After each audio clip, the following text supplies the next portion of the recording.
सरदार सरोवर बांध से डूब प्रभावित लोगों को जो प्लाट मिले हैं, उनकी रजिस्ट्री का कार्य अगले 6 महीनों में पूरा हो जाएगा।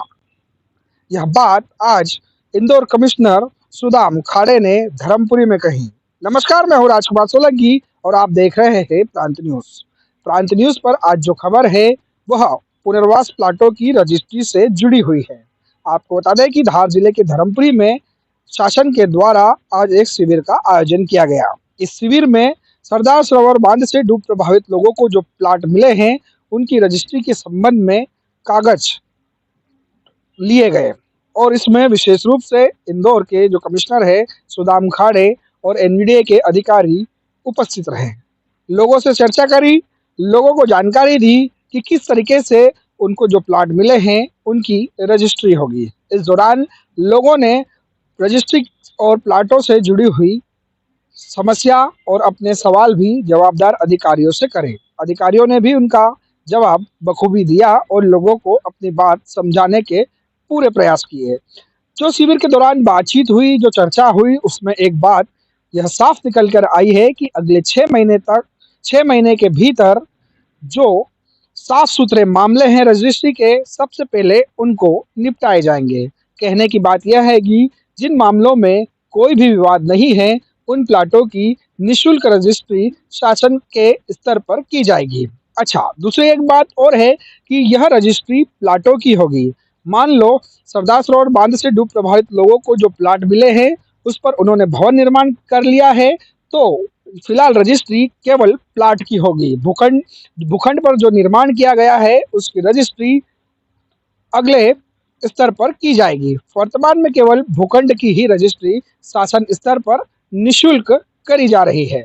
एक और बात है कि जिन भूखंडों का विक्रय भूखंड धारकों ने कर दिया है, उस मामले में भी पहली जो रजिस्ट्री होगी वह उन्हीं लोगों के नाम पर होगी जिनके नाम पर वह भूखंड है। यदि भूखंड बेच दिया गया है तो उसके लिए अलग व्यवस्था की जाएगी। यह बात पूरी चर्चा में, पूरे शिविर में निकल कर सामने भी आई है। जैसे जैसे लोगों ने समस्या बताई, वैसे वैसे निराकरण भी पूरे शिविर के दौरान अधिकारियों के द्वारा समस्याओं का निराकरण बताया गया। वहीं जो कमिश्नर है उन्होंने एक बात यह कही है कि जो डिस्प्यूटेड मामले हैं उनके लिए एक विशेष कमेटी बनाई गई है। वह कमेटी उन विवादों को सुलझाकर सरदार सरोवर बांध से डूब प्रभावित लोगों के प्लाटों की रजिस्ट्री करवाएगी। फिलहाल यह शिविर धर्मपुरी में लगा है।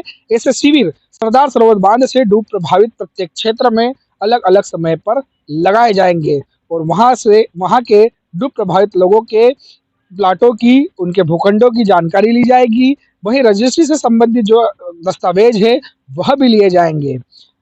यह प्रक्रिया अगले 6 महीने तक चलेगी। जैसे जैसे समय बीतेगा वैसे वैसे यह प्रक्रिया आगे भी बढ़ाई जाएगी।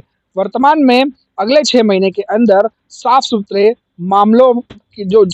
जो भूखंड है उनकी रजिस्ट्री का कार्य किया जाएगा। प्रांत न्यूज के लिए धर्मपुरी से राजकुमार सोलंकी रिपोर्ट। जैसे जानते हैं कि मध्य प्रदेश शासन द्वारा माननीय उच्चतम न्यायालय और उच्च न्यायालय के विविध आदेशों के अनुसार जितने भी यहाँ पुनर्वास स्थल है और जिनको पट्टे दिए थे उनकी रजिस्ट्री करने का अभियान अभी प्रारंभ किया है। अगले 6 महीने में इसको पूरा करने की कोशिश की जाएगी और ये बहुत बहुप्रतीक्षित वो मांग भी थी लोगों की। आज ये पहला काम हमने खुजावा में किया है जो धर्मपुरी नगर पालिका के पास ही है और धार जिले में आता है।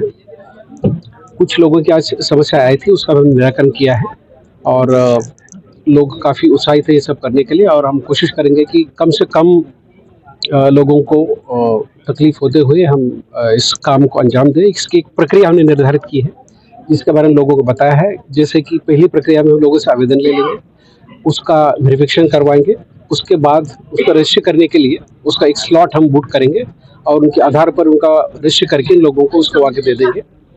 और ये पूरा काम लगभग 4 जिलों में हो रहा है। इसकी शुरुआत बिहार से हो रही है और मुझे आशा है कि हम समय से इस काम पूरा कर पाएंगे।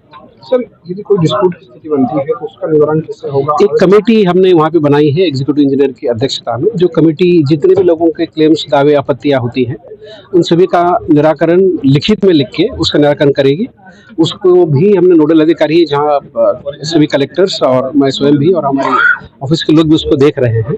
किसी प्रकार की आपत्तियों का निराकरण के बिना हम प्रक्रिया आगे नहीं बढ़ेगी। सर किस तरीके से आवेदन प्राप्त होगा और किस तरीके से लोग आवेदन कर पाएंगे? लोगों के लिए हमने फॉर्मेट बनाया हर प्रकार के कि, और उनको 2-3 डॉक्यूमेंट के साथ देने, जैसे पट्टा है, उसकी कब्जा रसीद है, पैन नंबर है, उसका आधार कार्ड है, ये मिनिमम डॉक्यूमेंट उनको देने हैं। उसके आधार पर हम रजिस्टर कर रहे हैं, उनका डॉक्यूमेंटेशन कर रहे हैं। उसके आधार पर उनको पावती भी दी जाएगी और उनका एक बात जब वेरिफिकेशन करके जब सत्यापन होगा फाइनल, तब उनको एक शेड्यूल दिया जाएगा। उसी दौरान उस दिन उनकी रजिस्ट्री हो जाएगी। रजिस्ट्री के लिए भी उनको कुछ नहीं करना है, पूरी राशि जो है राशि संवहन कर रहा है। उनको रजिस्ट्री के आधार पर उसके पश्चात उनका नामांतरण और की प्रक्रिया भी होगी।